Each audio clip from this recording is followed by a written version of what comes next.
देखो, हम लोगों ने जो लास्ट क्लास की थी, उस लास्ट क्लास में बेसिकली हमने ये सीखा था कि अगर किसी पर्टिकुलर सॉलिड में या किसी पर्टिकुलर लिक्विड में इलेक्ट्रिसिटी फ्लो हो रही है ना? तो how you are going to detect it कि वहाँ पर इलेक्ट्रिसिटी फ्लो हो रहा है या वहाँ पर इलेक्ट्रिसिटी फ्लो नहीं हो रहा। क्योंकि आप टच करके तो नहीं देख सकते ना कि बिजली का झटका लगा तो हाँ यार इलेक्ट्रिसिटी फ्लो हो रहा है, और लेट से अगर बिजली का झटका नहीं लगा तो नहीं यार इलेक्ट्रिसिटी तो फ्लो नहीं हो रहा है। फॉर दैट हमने टेस्टर्स के बारे में पढ़ा कि टेस्टर्स के वाया आप क्या कर सकते हो, आप इलेक्ट्रिसिटी फ्लो हो रहा है कि नहीं हो रहा है इस चीज़ को डिटेक्ट कर सकते हो। और अगर मान लेते हैं आप किसी ऐसे डिवाइस में इलेक्ट्रिसिटी चेक करना चाह रहे हो जिसके अंदर flow of electric current is very weak, तो वहाँ पे हम लोग इस तरीके से एलईडी लाइट्स का यूज़ करते हैं। डन, ये चीज़ बातचीत हुई थी हमारी। तो अभी आगे के टॉपिक में हम लोग मूव करते हैं। Our next topic is basically about this activity. ठीक है, इस एक्टिविटी से हमको चीज़ों को शुरू करना है। क्या है एक्टिविटी, जरा सुनते हैं इस बारे में। तो देखो, एक्टिविटी में कह रहा है take about 2 teaspoonfuls of distil water in a clean and dry rubber cap या फिर plastic cap of a bottle. अब यहाँ पे जो एक वर्ड आया है डिस्टिल्ड वाटर, अब ये जो वर्ड है डिस्टिल्ड वाटर, इसका मीनिंग क्या है? देखो, जो नॉर्मल आप अपने घर में आपके जो पानी वगैरह आता है, इस पानी में देखो होते हैं आयंस, है ना, अलग अलग प्रकार के, कैल्शियम आयन, मैग्नीशियम आयन वगैरह वगैरह, ऐसे विभिन्न प्रकार के इसमें क्या मौजूद होते हैं, आयंस मौजूद होते हैं। डिस्टिल वाटर का मतलब देखो बेसिकली वो वाटर होता है जिसमें आयंस नहीं हो। हमारे घर में जो नॉर्मल पानी आता है उस नॉर्मल पानी में कैसा होता है, आयंस मौजूद होते हैं, कैल्शियम आयंस मौजूद होते हैं, मैग्नीशियम आयंस मौजूद होते हैं, है ना। इन आयंस की वजह से इलेक्ट्रिसिटी क्या होती है आपकी, कंडक्ट होती है, राइट। इनकी वजह से आपकी इलेक्ट्रिसिटी क्या होती है, कंडक्ट, राइट। तो अभी मान के चलो हमें कोई एक्सपेरिमेंट करना है या कोई प्रैक्टिकल करना है जिसमें हमको ये पर्टिकुलर इलेक्ट्रिसिटी चेक करनी है, या फिर ऐसा कोई सोल्यूशन चाहिए बनाना है जिसमें हमको पहले से आयंस नहीं होना, तो हम लोग यूज़ करते हैं distil water. Distil water basically आप लोगों का एक ऐसा पानी है जिसके अंदर से इलेक्ट्रिसिटी कंडक्ट नहीं होती है। क्यों? क्योंकि इसके अंदर कोई आयंस ही नहीं होते। तो मैडम ये ऐसा जो पानी है ये बनाया कैसे जाता है? तो ऑब्वियस है कि ऐसे पानी को बनाने के लिए आप लोगों को एक स्पेशल तरीके की प्रोसेस से गुजरना पड़ता है। स्पेशल तरीके की प्रोसेस को आप यूज़ करते हो और उस स्पेशल तरीके की प्रोसेस से आप अपना क्या करते हो, डिस्टिल वाटर बना लेते हो। डन, ठीक है, वो स्पेशल प्रोसेस होती है। बट अभी आप लोगों को ना तो वो स्पेशल प्रोसेस करनी है, हाँ आपको डायरेक्टली अभी यहाँ पर ये करना है कि मेरे पास एक छोटा सा डिस्टिल वाटर है, उस डिस्टिल वाटर को मैंने लिया और उस डिस्टिल वाटर को लेकर हम लोगों ने क्या करना शुरू कर दिया, वहाँ पर उसके साथ एक्सपेरिमेंट करना हमने शुरू कर दिया। डन, ठीक है मैडम। अब वो ये बोल रहा है use the tester to test whether the distil water conduct electricity और नॉट। जैसा कि मैंने पहले ही बताया कि जो डिस्टिल वाटर होता है उसके अंदर किसी भी प्रकार की कोई भी आयंस नहीं होते, ठीक है, उसके पास किसी भी प्रकार के क्या नहीं होते, आयंस नहीं होते। और क्योंकि उसके पास किसी भी प्रकार के कोई आयंस नहीं होते तो देयरफॉर डिस्टिल वाटर जो है इलेक्ट्रिसिटी कंडक्ट नहीं करेगा। इसीलिए जब आप टेस्टर का प्रयोग करेंगे तो आपको उस पर्टिकुलर टेस्टर के प्रयोग से आपको वहाँ पर जो ग्रीन कलर की लाइट जलती है वो ग्रीन कलर की लाइट आपको जलती हुई नहीं दिखेगी, ठीक है, वो ग्रीन कलर की लाइट आपको जलती हुई वहाँ पे क्या है, नहीं दिखेगी। अच्छा, है ना, बराबर। तो ऐसे केस में यहाँ से हमें ये कंक्लूजन मिलता है कि जो आपका डिस्टिल वाटर है ये पर्टिकुलर डिस्टिल वाटर आपका इलेक्ट्रिसिटी को कंडक्ट नहीं करता, बराबर, ये आप लोगों के इलेक्ट्रिसिटी को कंडक्ट नहीं करता। ओके, अब हमने क्या किया कि यहाँ पर हमने थोड़ा सा उसी सेम सेटअप में क्या डाल दिया है, आपका कॉमन सॉल्ट डाल दिया। जो अपने घरों में हम लोगों को नमक मिलता है ना, वो पर्टिकुलर नमक हम लोगों ने यहाँ पे क्या किया है, डाल दिया है। चलो अच्छी बात है।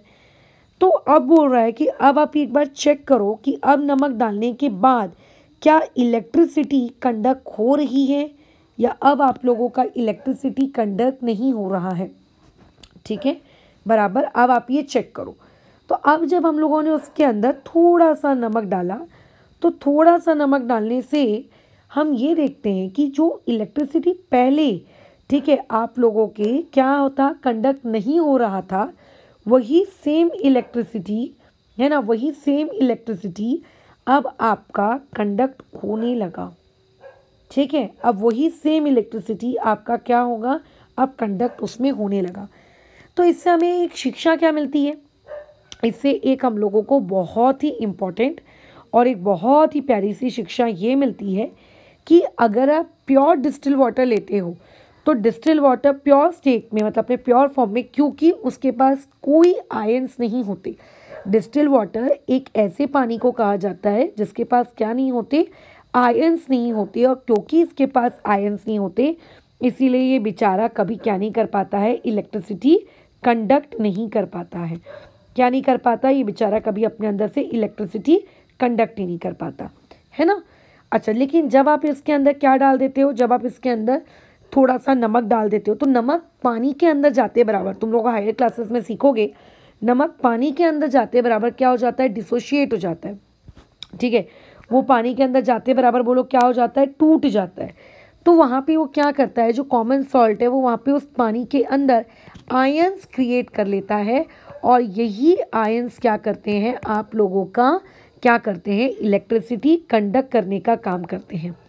क्या करते हैं, ये पर्टिकुलर आयंस आपकी इलेक्ट्रिसिटी कंडक्ट करने का काम करते हैं। और हम लोग कहते हैं कि अरे वाह, इसमें तो अब आप लोगों का बिजली क्या हो रहा है, मज़े से बहुत ही कंडक्ट हो रहा है ना। तो बिजली क्यों कंडक्ट हुआ, बताओ। बिजली एक आयंस की वजह से कंडक्ट हुई। बिजली क्यों कंडक्ट हुई, क्योंकि उसमें जो आयंस मौजूद थे उस आयंस की वजह से कंडक्ट हुई, उस आयंस की वजह से कंडक्ट हुई। तो जब हम लोग मान लेते हैं डिस्टिल वाटर के बदले कोई नॉर्मल सा टैप वाटर का इस्तेमाल कर लेते हैं, जैसा कि मैंने पहले बताया, आपके घरों में जो पानी आता है, तो ये पर्टिकुलर पानी के अंदर पहले से बहुत सारे सॉल्ट्स मौजूद होते हैं, बहुत सारे आयंस मौजूद होते हैं। तो जिसकी वजह से अगर आप एक नॉर्मल टैप वाटर का यूज़ करते हो, तो टैप वाटर आप लोगों का क्या करता है, इलेक्ट्रिसिटी कंडक्ट करता है। ठीक है, ये टैप वाटर आप लोगों का क्या करता है, इलेक्ट्रिसिटी कंडक्ट करने लगता है ना। और अगर आप डिस्टिल वाटर का इस्तेमाल करते हो, तो ये पर्टिकुलर डिस्टिल वाटर आप लोगों का इलेक्ट्रिसिटी कंडक्ट नहीं करता। ठीक है, ये आप लोगों का इलेक्ट्रिसिटी कंडक्ट नहीं करता। तो डिस्टिल वाटर के इलेक्ट्रिसिटी कंडक्ट नहीं करने का रीज़न क्या है, कि उसके पास कोई आयंस नहीं थे। और जब उसी सेम डिस्टिल वाटर में हम लोगों ने क्या कर दिया है, आप लोगों का सॉल्ट डिजोल्व कर दिया है, तो सॉल्ट ने वहाँ जाके क्या किए, सॉल्ट ने वहाँ जाके क्या किए, आप लोगों का आयंस क्रिएट किए, है ना। वहाँ पे उसने क्या किया, आयंस क्रिएट किए। और उस आयंस के क्रिएट होने की वजह से आप लोग क्या देख रहे हो, आप ये देख रहे हो कि अरे वाह, वहाँ पे इलेक्ट्रिसिटी कंडक्ट होने लगी। इसका मतलब ये समझ में आता है कि बेसिकली आयंस वो लोग हैं जिनकी वजह से आप लोगों की इलेक्ट्रिसिटी कंडक्ट होती है। तो बेसिकली आयंस वो स्पीशीज़ है जो कि रिस्पॉन्सिबल होते हैं, किस चीज़ के लिए रिस्पॉन्सिबल होते हैं, इलेक्ट्रिसिटी के कंडक्ट होने के लिए। तो ध्यान रखना, जब भी हम किसी लिक्विड की बात करते हैं, है ना, जब भी हम किसकी बात करते हैं, लिक्विड की बात करते हैं, जिस पर्टिकुलर लिक्विड के अंदर अगर कोई तुमसे पूछ ले कि भाई बताओ इस पर्टिकुलर लिक्विड के अंदर इलेक्ट्रिसिटी क्यों कंडक्ट हो रहा है, तो उसका जवाब हम लोग क्या देंगे कि इस पर्टिकुलर लिक्विड के अंदर इलेक्ट्रिसिटी उसके आयंस की वजह से कंडक्ट हो रहा है। किसकी वजह से कंडक्ट हो रहा है, उसके आयंस की वजह से कंडक्ट हो रहा है ना। अच्छा, तो अगर मान लेते हैं किसी के अंदर आयंस नहीं है, ठीक है, मान के चलो किसी के अंदर अगर आयंस नहीं है, तो आयंस नहीं होने की वजह से क्या होगा, आयंस नहीं होने की वजह से एक ही बेकार चीज़ हो जाएगी, वो ये कि वो बेचारा आप लोगों का जो लिक्विड है वो आयंस की नहीं होने की वजह से इलेक्ट्रिसिटी कंडक्ट नहीं कर पाएगा। बट एज सुन एज आप उसको अगर आयंस दोगे, है ना, तो ऐसे केस में वो क्या करने लगेगा, तुरंत अपनी इलेक्ट्रिसिटी को कंडक्ट करने लगेगा। बराबर, बस खत्म हो गई यहाँ पे। तो इसका मतलब क्या समझ में आ रहा है, इसका मतलब में ये समझ में आ रहा है कि आप लोगों के जो आयंस होते हैं बहुत ही ज़्यादा इम्पॉर्टेंट रोल प्ले करते हैं किस चीज़ के लिए, इलेक्ट्रिसिटी के कंडक्ट होने के लिए। डन, ठीक है, बिल्कुल डन। चलो आगे बढ़ो। एक्टिविटी 14.4 से बट हमने सीखा क्या, हमने एक्टिविटी 14.4 से ये सीखा कि आयंस वो स्पीशीज़ हैं जो किसी भी चीज़ के लिक्विड के इलेक्ट्रिसिटी कंडक्ट करने के पीछे क्या होते हैं, रिस्पॉन्सिबल होते हैं। ठीक है, अच्छा अब आते हैं हम लोग हमारी नेक्स्ट एक्टिविटी में। हर एक्टिविटी हमको कुछ ना कुछ सिखाती ही है। सो लेट अस सी 14.5 एक्टिविटी हमको क्या सिखा कर जाती है। तो देखो इस एक्टिविटी में आपको ये बोला गया है कि टेक 3 क्लीन प्लास्टिक और रबर कैप्स। ठीक है, हम लोगों को 3 प्लास्टिक वाले ढक्कन लेने हैं या फिर छोटे छोटे रबर कैप्स लेने हैं। प्लास्टिक के ढक्कन हम लोगों के लिए मिल पाना ज़्यादा आसान है, बिकॉज प्लास्टिक हम लोग जैसे कोल्ड ड्रिंक वगैरह की बॉटल पीते हैं तो कोल्ड ड्रिंक वगैरह की बॉटल में हमें बहुत ही आसानी से मिल जाता है। खैर बोल रहा है pour about 2 teaspoonful of distil water in each of them. हर छोटे छोटे डब्बियों में आपको क्या भरने को कह रहा है, डिस्टिल वाटर, जैसा कि हमने प्रीवियस वाली हम लोगों की एक्सरसाइज में डिस्टिल वाटर रखा था। ठीक है, ओके ठीक है मैडम। अब आगे क्या, अब बोल रहा है कि पहले में आपने जो आपका ढक्कन है उस पहले वाले ढक्कन में आप वहाँ पे थोड़ा सा लेमन जूस डाल दो या फिर डाइल्यूट हाइड्रोक्लोरिक एसिड। अब देखो डाइल्यूट हाइड्रोक्लोरिक एसिड तो मिल पाना थोड़ा सा पॉसिबल नहीं हो पाता है, लेकिन हाँ यूजुअली जो लोग आते हैं ना फिनाइल वगैरह बेचने के लिए, उन लोगों के पास आपको एसिड मिल सकता है। बट नींबू का रस हमारे किचन में आराम से हमको मिल सकता है अगर हम नींबू को लें और थोड़ा सा उसको क्या कर लें, निचोड़ लें। सो बेसिकली आप लोगों का जो लेमन जूस है ये आपको बहुत ही आसानी से आपके किचन में क्या हो सकता है, अवेलेबल हो सकता है। ओके आगे बढ़े, ठीक है आगे बढ़ो। बोल रहा है now in the second cap, जो आपकी सेकेंड ढक्कन था जिसमें आपने डिस्टिल वाटर डाल के रखा था, उस सेकेंड कैप में आप थोड़ा सा कॉस्टिक सोडा डाल दीजिए या फिर आप पोटेशियम आयोडाइड डाल दीजिए। ठीक है, मतलब आपको यहाँ पे वो बेस डालने को कह रहा है और ढक्कन नंबर 1 में वो आप लोगों को क्या डालने को कह रहा है, एसिड डालने को कह रहा है। ठीक है, ढक्कन नंबर 1 में वो आपको क्या डालने को कह रहा है, एक एसिड, और ढक्कन नंबर 2 में उसने आपको क्या डालने को कहा है, बेस। अब ढक्कन नंबर 3 की अगर हम बात करें तो उसमें बोल रहा है ऐड अ लिटिल शुगर। ठीक है, वो क्या कह रहा है आप लोगों का, ऐड अ लिटिल शुगर। अब देखो जो शुगर होता है ये ना तो एक एसिड है और ना ही ये आप लोगों का बेस है। ठीक है, जो शुगर होता है ये आप लोगों का ना ही ये आप लोगों का एक एसिड है और ना ही ये आप लोगों का एक बेस है। अब बोल रहा है test which solutions conduct electricity and which do not.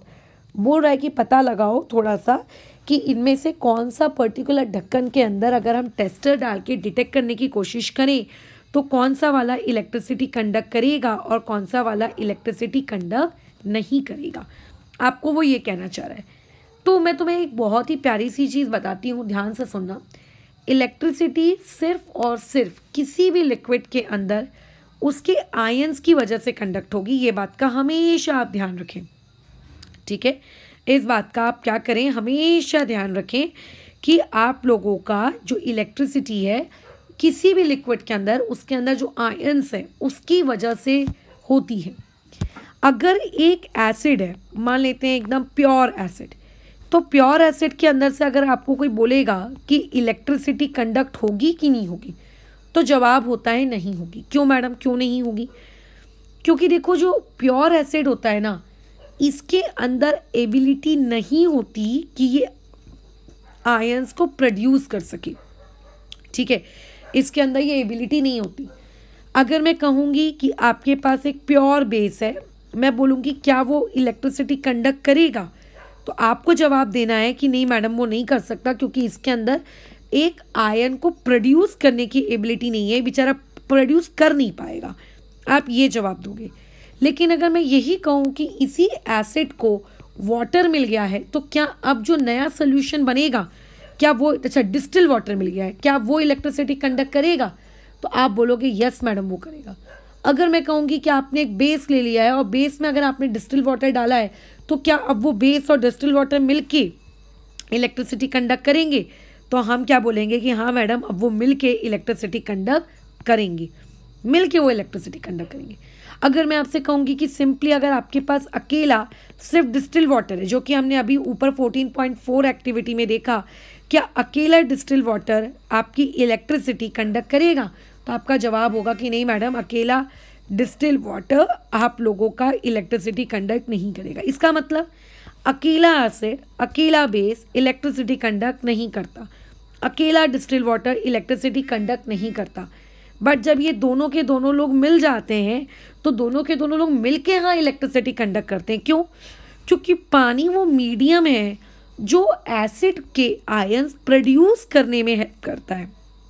ठीक है, पानी वो मीडियम है जो आप लोगों के क्या करता है, एसिड जो रहता है उसके आयंस को बोलता है कि चलो टूटो। मतलब एसिड जो रहता है उसके पास पहले से आयंस रहते हैं, लेकिन एसिड बड़ा कंजूस रहता है। वो बोलता है मैं अपने आयंस को नहीं निकालूंगा बाहर। वो ऐसा कहता है, पता है कि नहीं नहीं, चाहे जो भी हो जाए मैं मेरे आयंस को बाहर नहीं निकालूंगा। बेस भी वही होता है, बेस भी बड़ा कंजूस है, वो भी बोलता है नहीं यार मैं भी मेरे आयंस को बाहर नहीं निकालूंगा, है ना, बराबर। ऐसे उनके बीच में डिशुम डिशुम शुरू हो जाती कि नहीं हम भी हमारे आयन को नहीं निकालेंगे, तू भी अपने आयन को मत निकाल, हम दोनों कोई अपने आयंस को नहीं निकालेंगे। उनके बीच में डिशुम डिशुम शुरू हो जाती है, पता है कि हम भी अपने आयन को नहीं देंगे, हम भी अपने आयन नहीं देंगे। लेकिन जब डिस्टिल वाटर आता है तो डिस्टिल वाटर आके चिल्लाता है उनको, ऐसे कैसे नहीं दोगे आयन, तुम्हें आयन देना पड़ेगा। और तब जाकर वहाँ से क्या होता है, एसिड आयन प्रोड्यूस करता है, बेस आयन प्रोड्यूस करता है, और उसकी वजह से इलेक्ट्रिसिटी क्या होती है, बोलो कंडक्ट होती है। ठीक है, उसकी वजह से इलेक्ट्रिसिटी बोलो क्या होती है, कंडक्ट होती है। अदरवाइज इलेक्ट्रिसिटी कंडक्ट नहीं हो सकती। अकेला डिस्टिल वाटर तो बिल्कुल नहीं कर सकता। क्यों नहीं कर सकता? क्योंकि डिस्टिल वाटर के पास यार आयंस ही नहीं है, वो करेगा कहाँ से, है ना। डिस्टिल वाटर के पास आयंस ही नहीं है, वो करेगा कहाँ से। और एसिड इसके पास आयंस हैं, लेकिन बेचारे के पास इतनी कंजूसी है, इतना कंजूस है वो कि वो अपने आयंस को देता नहीं है, वो अपने आयंस प्रोड्यूस नहीं करता। तो जब ये दोनों को हम अलग अलग रखते हैं अपने अपने प्योर फॉर्म में, तो दोनों ही इलेक्ट्रिसिटी कंडक्ट नहीं करते। बट जब मान लेते हैं हमने दोनों को मिला दिया तो यही डिस्टिल वाटर और यही एसिड का मिक्सचर दोनों मिलके इलेक्ट्रिसिटी कंडक्ट करते हैं, क्योंकि वो डिस्टिल वाटर उसके आयंस को क्या कर लेता है, तोड़ देता है कि टूटो टूटो टूटो, ऐसे कैसे नहीं टूटोगे। और जैसे ही आयंस प्रोड्यूस हो जाते हैं इलेक्ट्रिसिटी कंडक्ट हो जाती है। ठीक है, जैसे ही आप लोगों के आयंस क्या होते हैं, प्रोड्यूस हो जाते हैं, वैसे ही आपकी इलेक्ट्रिसिटी बोलो क्या हो जाती है, कंडक्ट हो जाती है। तो अभी हम लोगों ने क्या किया था, आप लोगों का जो पहला वाला आपका डब्बी था, उस पहले वाले डब्बी के अंदर हमने एसिड डाला विथ डिस्टिल वाटर।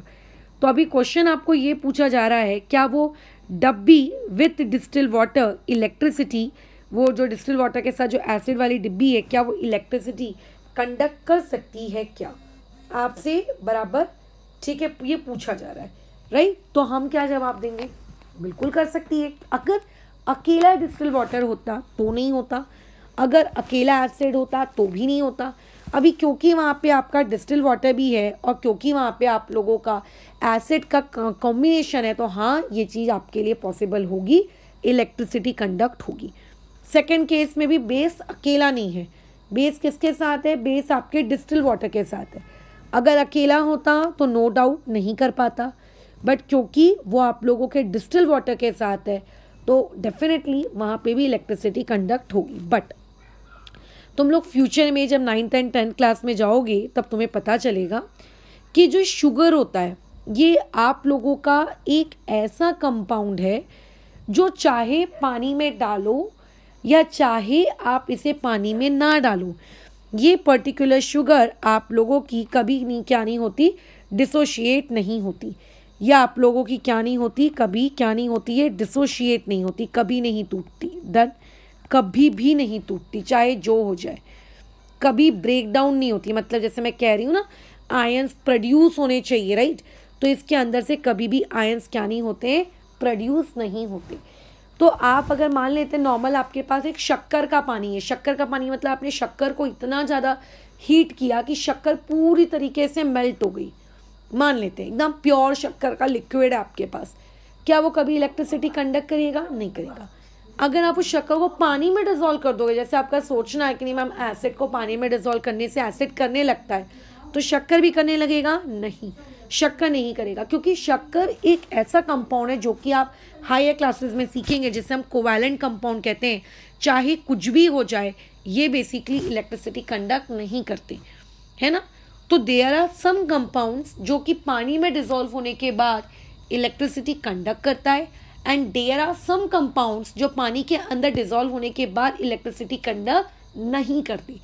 जैसे हम अपनी डे टू डे लाइफ में बातचीत करते हैं ना कि कॉपर इलेक्ट्रिसिटी कंडक्ट करता है, एल्यूमिनियम इलेक्ट्रिसिटी कंडक्ट करता है, बट आप लोगों के जो अदर सब्सटेंसेस हैं अपने आजू बाजू, जैसे प्लास्टिक हो गया, थर्मोकोल हो गया, ये इलेक्ट्रिसिटी कंडक्ट नहीं करती है ना, ये लोग इलेक्ट्रिसिटी कंडक्ट नहीं करती।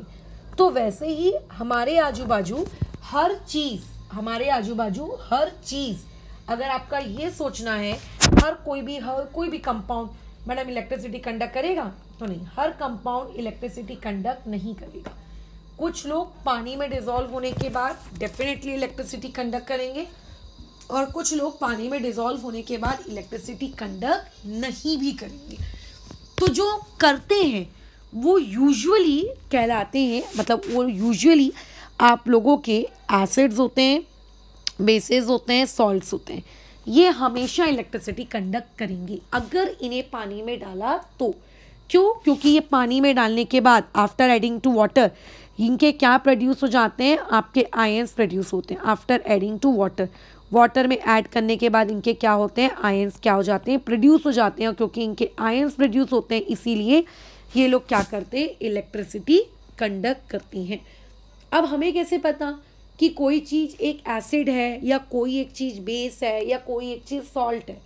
तो जब आप क्लास 10th में आएंगे ना तो एसिड, बेसिस एंड सॉल्ट ये पूरा का पूरा एक एंटायर चैप्टर है आपके सिलेबस में, है ना। तो वहाँ पे आप डेफिनेटली इसको डिस्टिंग्विश कर पाएंगे। बट राइट नाउ आपको ध्यान रखना है क्या, कि ये पर्टिकुलर 3 चीज़ें पानी में जाने के बाद क्या करती हैं, इलेक्ट्रिसिटी कंडक्ट करती हैं। तो पहली वाली एक्टिविटी ने हमें क्या सिखाया कि डिस्टिल वाटर अकेला कभी भी इलेक्ट्रिसिटी कंडक्ट नहीं करता। क्यों नहीं करता? If somebody would ask you, क्योंकि उसके पास आयंस नहीं होते, उसके पास कोई आयंस नहीं है। अब क्योंकि बेचारे के पास आयंस ही नहीं है इसीलिए वो इलेक्ट्रिसिटी कंडक्ट नहीं करता है। डन? अच्छा, ओके, ठीक है। अच्छा, दूसरी चीज़, आयंस कहाँ से आएंगे? अपने आप तो प्रकट होंगे नहीं आयंस। तो आयंस कहाँ से आते हैं? जब हम कोई एसिड डालते हैं, जब हम कोई बेस डालते हैं या जब हम कोई सॉल्ट डालते हैं तो आयंस प्रोड्यूस होते हैं। क्या प्योर एसिड या प्योर बेस बिना पानी के इलेक्ट्रिसिटी कंडक्ट करेगा या कोई सॉल्ट बिना पानी के इलेक्ट्रिसिटी कंडक्ट करेगा? कभी नहीं करेगा, कभी नहीं करेगा, मतलब कभी नहीं करेगा। ठीक है, अगर आपने उन्हें पानी में डाला तो ही इलेक्ट्रिसिटी कंडक्ट होगी, क्योंकि अपने प्योर फॉर्म में उनके अंदर ये एबिलिटी नहीं होती कि वो आयंस प्रोड्यूस कर सके। उनके आयंस तभी प्रोड्यूस करते हैं, तभी प्रोड्यूस होते हैं जब पानी आता है, पानी। So pani is basically very important for acid, bases and salt if you want them to conduct electricity, because without water ions are not going to produce. ठीक है, इसलिए खैर हम लोगों ने इलेक्ट्रिसिटी प्रोड्यूस कर ली, हमने ये पढ़ लिया कि इलेक्ट्रिसिटी को कैसे टेस्ट करेंगे, इलेक्ट्रिसिटी कब कंडक्ट होगी किसी सोल्यूशन से या कभी किसी सोल्यूशन से इलेक्ट्रिसिटी कंडक्ट नहीं होगी। बट आखिर मान के चलो किसी पर्टिकुलर सोल्यूशन से अगर इलेक्ट्रिसिटी कंडक्ट हो भी रही है तो मेरा क्या फ़ायदा है? खुद सोचो, मेरा क्या फ़ायदा है? क्या मतलब है मैडम ज़बरदस्ती कि आप सोल्यूशन के अंदर से इलेक्ट्रिसिटी पास करवा रहे हो रही है, नहीं हो रही है, क्या फालतू के इधर उधर की बातें कर रहे हो? क्या मतलब है? टॉपिक को हम पढ़ क्यों रहे हैं? क्योंकि इस चीज़ की एप्लीकेशन है, पता है, इस चीज़ की एप्लीकेशन है। कैसे, क्या क्या एप्लीकेशन हो सकती है? जैसे कि अब जैसे मान के चलो आपके पास गोल्ड है, वो आपका असली वाला गोल्ड है, आप उसके साथ बहुत खुश हो, अच्छी बात है। लेकिन एक बेचारे कुछ गोल्ड आपके नकली भी होते हैं, मतलब आपको दिखते वो गोल्ड के कलर के जैसे हैं बट एक्चुअल में गोल्ड नहीं होती। तो उनके ऊपर वो गोल्ड का कलर कैसे आता है? क्योंकि उनके ऊपर वो गोल्ड का कलर लगाया जाता है। कैसे? क्या पेंट ब्रश लेकर हम लोग उसकी पेंटिंग करते हैं कि यहाँ पे गोल्ड का कलर आएगा, यहाँ पे गोल्ड का कलर नहीं आएगा? ऐसा होता है क्या? नहीं। फिर गोल्ड का कलर आता कैसे? सोचो कैसे आता होगा। अच्छा, इसके अलावा और क्या एग्जाम्पल्स हम ले सकते हैं? मान के चलिए आपके घर में फ्रिज है, फ्रिज का आप हैंडल देखिए जो जिससे आप पकड़ के दरवाज़ा खोलते हो फ्रिज का। कई ऐसे भी फ्रिज हो सकते हैं जिनमें हैंडल नहीं होगा, बट करेंटली मेरे सामने जो फ्रिज है उसमें हैंडल है, बहुत ही चमकदार है एकदम। वो इतना चमकदार कैसे, क्या वो स्टील है? नहीं, वो स्टील भी नहीं है। उसके अंदर वो शाइन कैसे आई एकदम, वो शाइन कैसे आ रही है? कुछ तो किया होगा जिसकी वजह से उस पर वो शाइन क्रिएट हो रही है ना। अच्छा, हमारे जो व्हीकल्स होते हैं, चाहे स्कूटी ले लो, बाइक्स ले लो या कार ले लो, इनकी जो बॉडी होती है, मेटल बॉडी, इनके ऊपर आप देखना जब कहीं से थोड़ा पेंट निकल जाता है या कुछ डैमेज हो जाता है तो हम लोग क्या बोलते हैं कि पेंट कर देते। तो वो दिखता, अगर तुमने अपने हाथों से पेंट किया अपनी व्हीकल के ऊपर तो वो पेंट आपको अलग से दिखता है। लेकिन जब ये गाड़ी हम लोग खरीद के लाते हैं तो उनकी बॉडी हमें अलग से दिखती है। क्यों? कुछ तो ऐसा करते होंगे ना जिसकी वजह से इवनली उस सरफेस पे पेंट डिस्ट्रीब्यूट होता है। तो आपकी आगे आने वाली लाइफ में इस तरीके से जब सोल्यूशन इलेक्ट्रिसिटी कंडक्ट करता है तो इलेक्ट्रिसिटी के कंडक्ट होने की वजह से होता ये है कि आप लोगों का जो पर्टिकुलर, ठीक है, आप लोगों का जो पर्टिकुलर इलेक्ट्रिसिटी कंडक्ट करने वाला फिनोमेना है ये बहुत इम्पॉर्टेंट काम कर देता है। जैसे कि किसी सरफेस के ऊपर कोई कलर चढ़ाना, चाहे गोल्ड का कलर हो, ब्लू कलर हो, पिंक कलर हो, इस तरीके से कलर डिपॉजिट करना किसी अदर सरफेस के ऊपर, ये काम आप लोगों का क्या करता है, मतलब आपका ये एंटायर फिनोमेना कहता है।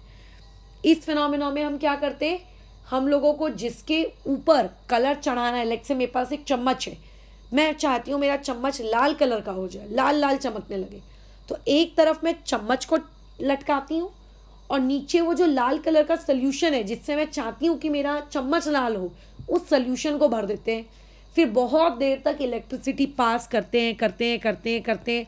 एक समय ऐसा आता है जब आप लोगों का इलेक्ट्रिसिटी के पास होने की वजह से आप लोगों का वो जो चम्मच है जो कि पहले आपका स्टील कलर का था वो धीरे धीरे आप लोगों का क्या होने लगता है, आप लोगों का लाल कलर का होने लगता है।